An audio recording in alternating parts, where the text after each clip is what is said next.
नांखा हिन्जावफ्रानो सिंजिखौ खोमोरनानै थिगसायै मोसानानै रोंबाय माबा माबि भाषा बुङो खोनासंथाव बेफोरखौबो सम सम बुङो नालाय आङो ओंखायनो आंखौबो बुङो दा थैलानि गावनि हिन्जावआ बेसेबां मोजां नङाबा गावसोरबो गोसोथोलायनानैसो हाबा जादोंनो होननानै बुङो ओंखायनो एसे एसे बुंनो बालायलांग्रा जाबाय थेवबाबो बुङाब्लाबो जाया बुंनांगोन नङा होमबा दा जियानो जा दिनै बेवहाय जोंनि क'क्राझार आनसलिक दुलाराय बर' फरायसा आफादनि हाबाफारि बे मोनसे ओंथि गोनां हाबाफारि मानोना नैबे हाबाफारिनि गेजेरजों बे ओनसोलनि रायजो राजाफोरनो माखासे समाज सांग्रांथि फोसावनायजों लोगोसे उननि समाव दुलाराय बर' फरायसा आफादा मा मा खामानि मावनो लादों आरो मा मा मावबावनांगौ दं बेफोरनि सोमोन्दै सावरायदों दा मोनसे खोथाया जाबाय मा जोंनि बर' हारिया जे दिनै नैबे थासारियाव सफैबाय बिनि गुदियानो जाबाय दुलाराय बर' फरायसा आफाद मानोना दुलाराय बर' फरायसा आफादा जोनोम जाजेननायनिफ्रायनो बर' हारिनि सोरनिबा न'खरनि बिदा फंबाया बिसि खान्दाखौ लानानै दावराव दावसि जानायनिफ्राय लानानै हादोर बिनायसिम गुबुन गुबुन जेंना जेंसिफोरखौ लानानै दुलाराय बर' फरायसा आफादा खामानि मावबोदों आरो दिनै जोंनि बर' हारिया नैबे थासारियाव दङ दा बेखायनो दुलाराय बर' फरायसा आफादा जेसेबां समसिम थागोन एसेबां दिनसिम जोंनि बर' हारिया रैखाथि मोनबाय थागोन दा अब्लाबो जोंहा दासिमबो गोबां खामानि मावबावनांगौ दङ मानोना बड'फाया मोनसे सिमां नुदोंमोन बर' हारिखौ गेरेमसा हारि दानायनि बर' हारिखौ मास्टार रेस हारि हिसाबै गायसननायनि दा मोनसे जाथिया गेरेमसा जानो गोनांब्ला बिनि राव थुनलाइ हारिमु गेलेनाय सोलोंथाइ राजखान्थि समाजखान्थि रांखान्थि मोनफ्रोमबो बिथिङावनो जौगाखां जानांगोन नाथाय जोंनि बर'फोरनि बे मोनफ्रोमबो बिथिङा दासिमबो जौगाखांथार जानो हायाखै दिनै जों थानाय हारसाफोरखौ जोङो जौगाखां हारि होननानै बुङो बेंगलिफोरखौ मोनसे जौगाखां हारि होननानै बुङो मानोना बिसोरनि राव थुनलाइ हारिमु मोनफ्रोमबो बिथिङानो जाबाय जौगाखां दा ओंखायनो बर' हारिखौ जौगाखां खालामनांगौनि थाखाय मास्टार रेस हारि हिसाबै गायसनबावनांगौनि थाखाय दिनैबो दुलाराय बर' फरायसा आफादा बेफोर बिथिङाव खामानि मावबाय थादों दिनै बड'फा मिशन सास्टेनेबल चेन्ज बिनि गेजेरजों बैफोर बिथिङाव जौगाखां होनांगौनि थाखाय खामानि मावबाय थादों दिनै हारिमुनि बिथिङाव खामानि मावदों सोलोंथाइनि बिथिङाव खामानि मावदों गेलेनायनि बिथिङाव खामानि मावदों आरो मोनसे खोथाया जाबाय आरो बिनि बिदिन्थिया जाबाय एसे सिगां जों दानि नैबे मोसानायखौ नायनानै रायलायदों मोनसे समावहाय जोंनि बर'फोरनि बे हारिमुवाबो गोमालांबायमोन मोनसे समाव जों नुदोंमोन जोंनो बेफोरबायदि जाबोनांदोंमोन जेला बैसागो बोथोर फैयोमोन जोंनाव खाम सिफुं जथा सेरजा रावबो दामग्रा गैलामोन ओंखायनो जों मा खालामोन बिराद गिदिर गिदिर साउन्ड बक्स लानानै जोङो बैसागो मोसायोमोन डिस्क' मेथाइ दामनानै बे जाबाय जोंनि बर'फोरनि हारिमुनि खैफोद नाथाय दुलाराय बर' फरायसा आफादा बे समावहाय मा खालामदों मोनफ्रोमबो आनसलिकफ्रा बे खोथाखौ सानफेरदोंना सानफेराखै बिमा बिफाया सानफेरदोंना सानफेराखै जे आंनि फिसायाबो डक्टर जानो हायो आंनि फिसायाबो ओरै थोरै जानो हायो आंनि फिसायाबो लेखा गोरों जानो हायो बेखौ सानफेरदोंना सानफेराखै बिनि सायाव सोनारगोन जों सानदोंना सानाखै दा बेखायनो आं बुंगोन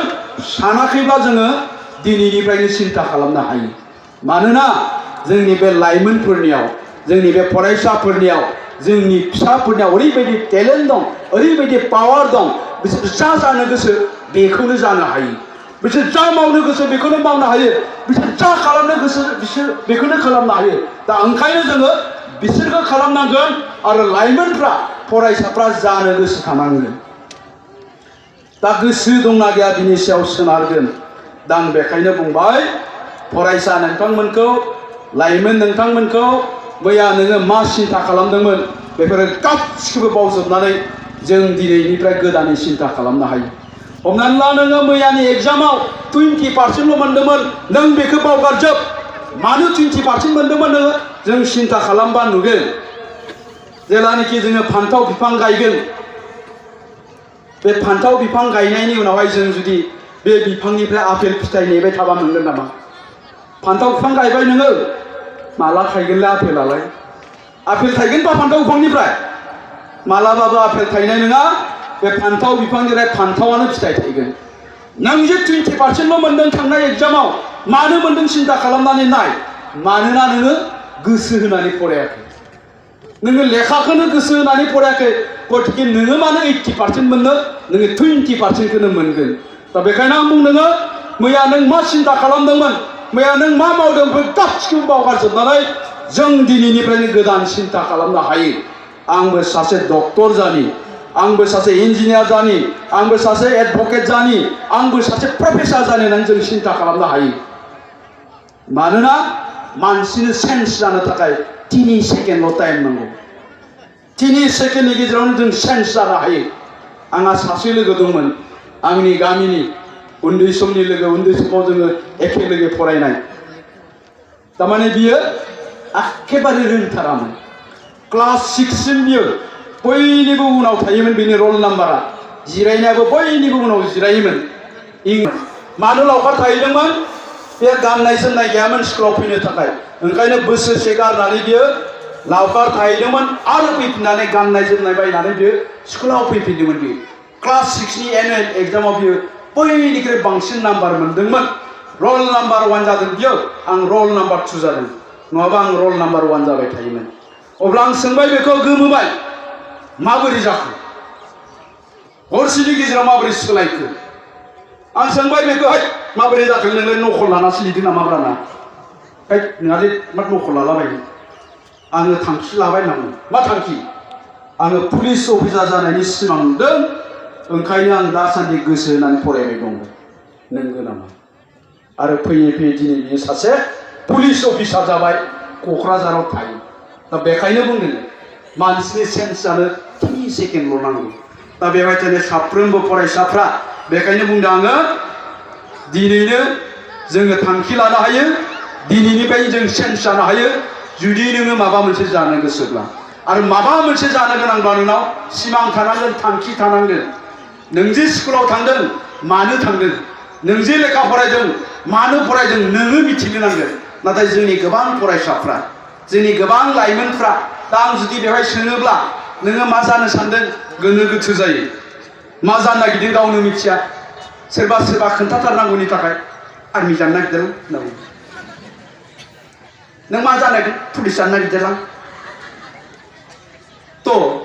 नों मा जानो नागिरदों बेखौ गावनो मिथियाबा स्कुलाव नों मानो थांदों बेखौ गावनो मिथियाबा नों मानो फरायदों दा बेखायनो आं बुंबाय दिनैनिफ्राय जोङो थांखि लानो हायो आरो बे थांखिखौ लानानै जुदि जोङो बे थांखिखौ होसोनानै जुदि मोजाङै लेखा फरायोब्ला नोंसोरखौ रावबो हमथानो हाया डक्टर जानांगौ इन्जिनियार जानांगौ लेखा गोरों जानांगौनि थाखाय जेबो जादु मन्त्र गैया जेबो सर्टकाट गैया जादु मन्त्रआ बेनोल' नों सानफ्रोमबो गोसो होनानै फरायनांगोन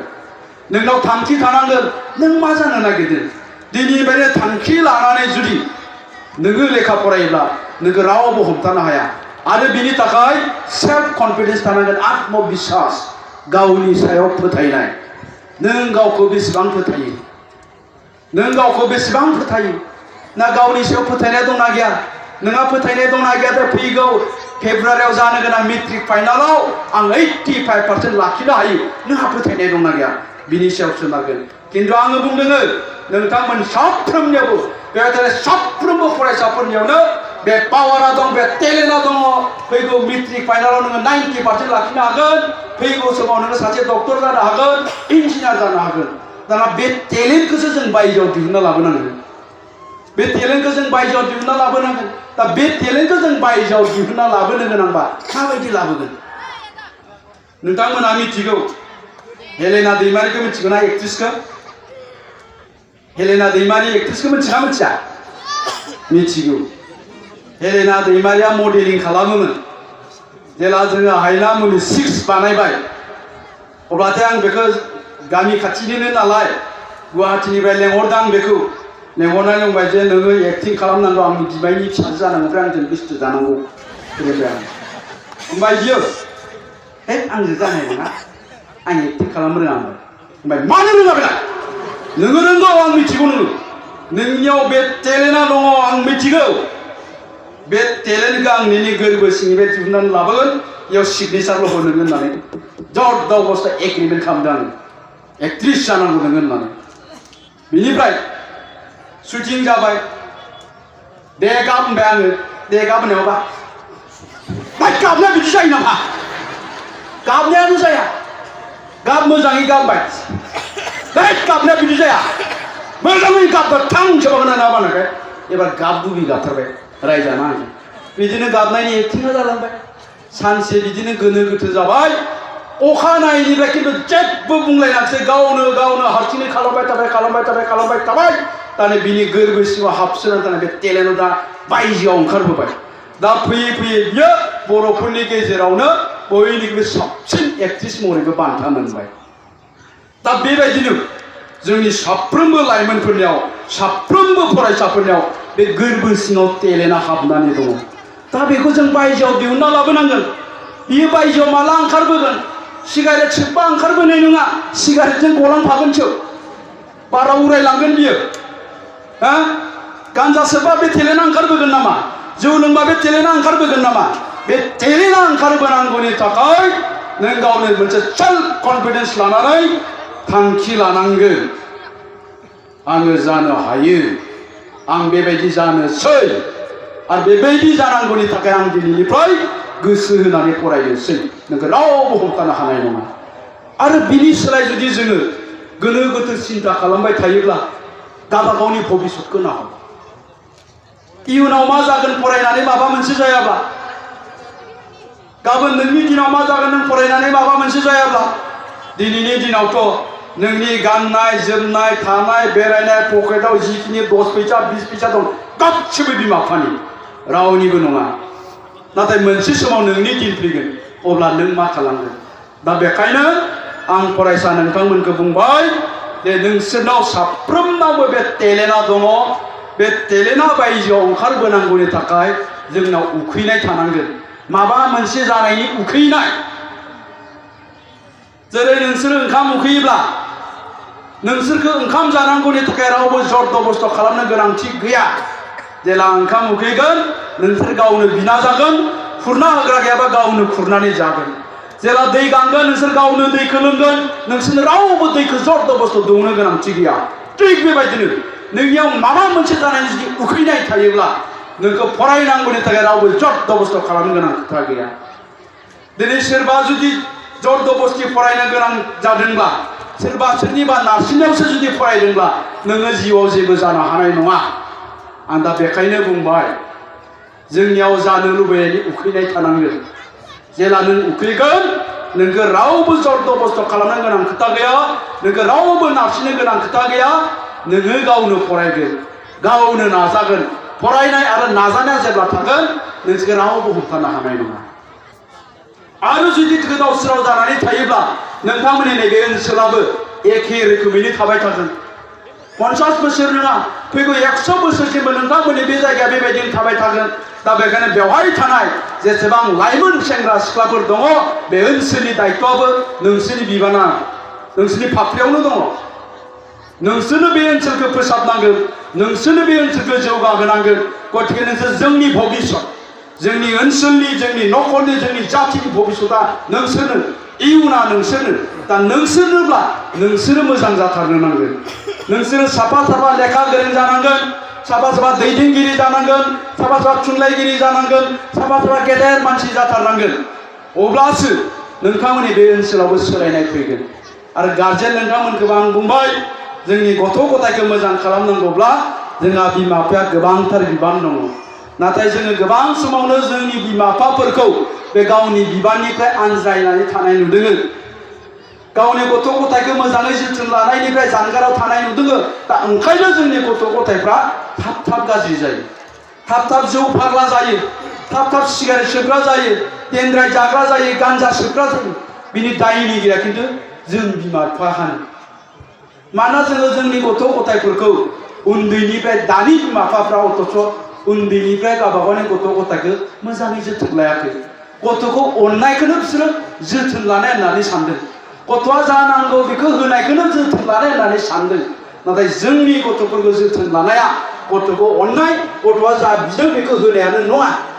जोंनि जोथोन लानाया जाबाय मा गथ'आ फुङाव फरायनांगौ बेलासियाव फरायनांगौ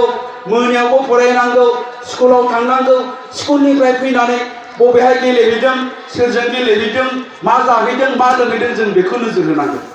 नाथाय मा दिनैनि दिनावहाय जोंनि बिमा बिफाफ्रा जोंनि फिसाफ्रा बहाबा फुजा मेलायाव हरनि 3टा बाजिसिम थायोब्लाबो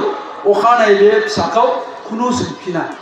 थांनाय मोनायाव 3टा बाजिसिम बहा थादोंमोन होननानै सोंफिना खिन्थु जोंनि समाव मामोन